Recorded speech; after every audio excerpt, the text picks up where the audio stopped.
Hello दोस्तों, कैसे हैं आप लोग। स्वागत है आपका बिज़नेस सपोर्ट में। मैं हूं मुदस्सिर। आज मैं बात करने वाला हूं कि जीएसटी लेने के बाद जो लोग अपना ऑनलाइन सेल करना चाहते हैं वो आखिर किस प्लेटफॉर्म पर सेल करें और कैसे सेल करें। ठीक है, तो सबसे मैं आपको बताना चाहता हूं जो सबसे इजी वे है, आपका बिज़नेस स्टार्ट करने का, वो है फ़्लिपकार्ट। लेकिन ये फ़्लिपकार्ट का खेल क्या होता है कि उस पे जितनी प्राइस सबसे लोवेस्ट प्राइस होगी आपको उतनी ही जल्दी ऑर्डर मिलेंगे और उतनी ही ज़्यादा ऑर्डर मिलेंगे। तो अगर मैं अपने एक्सपीरियंस की बात करूं तो आज जो भी हमने जितने क्लाइंट का हमने काम किया है, सभी क्लाइंटों का सीन क्या था कि उनका जब हमने आईडी बनाई और लिस्टिंग की है, तो लिस्टिंग करने के बाद उनको ऑर्डर्स मिनिमम आए हैं, मतलब ज़्यादा से ज़्यादा 2 या 3 आए हैं।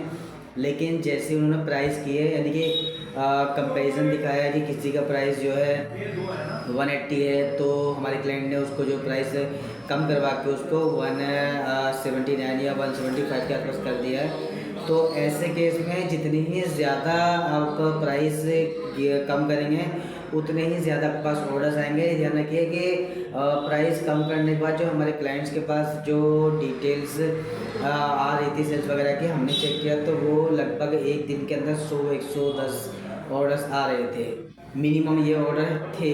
ठीक है, लेकिन अगर आप इसमें एक चीज़ ये भी ध्यान रखिएगा कि अगर आप कम से कम करते हैं अपना सेल प्राइस, तो फिर ऐसे केस में क्या होता है कि आपकी जो है जो प्रॉफिट मार्जिन है वो कम हो जाता है। तो आप फ्लिपकार्ट पे सेल करें या फिर अमेज़न पे सेल करें या फिर किसी और प्लेटफॉर्म पे सेल करें, कोई प्रॉब्लम नहीं है। लेकिन अगर आप अपना प्राइस बिल्कुल ही कम मत कीजिएगा, क्योंकि प्राइस जब भी आप कम करते हैं तो इससे दो चीज़ें होती हैं। एक तो आपको ऑर्डर बहुत सारे आएंगे और रिटर्न भी आपके पास बहुत सारे ही आएंगे।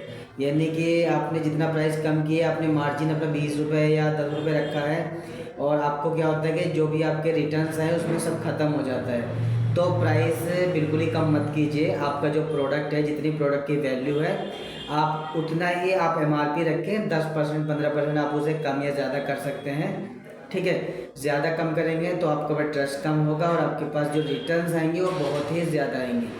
ठीक है दोस्तों, तो अपने प्रोडक्ट की लिस्टिंग की जो अमाउंट आप प्राइस डालेंगे वो वही डालेंगे जो भी आपके प्रोडक्ट के अकॉर्डिंग एक्चुअल वैल्यू रखती है, उससे 10-15% कम चलेगा। ठीक है दोस्तों।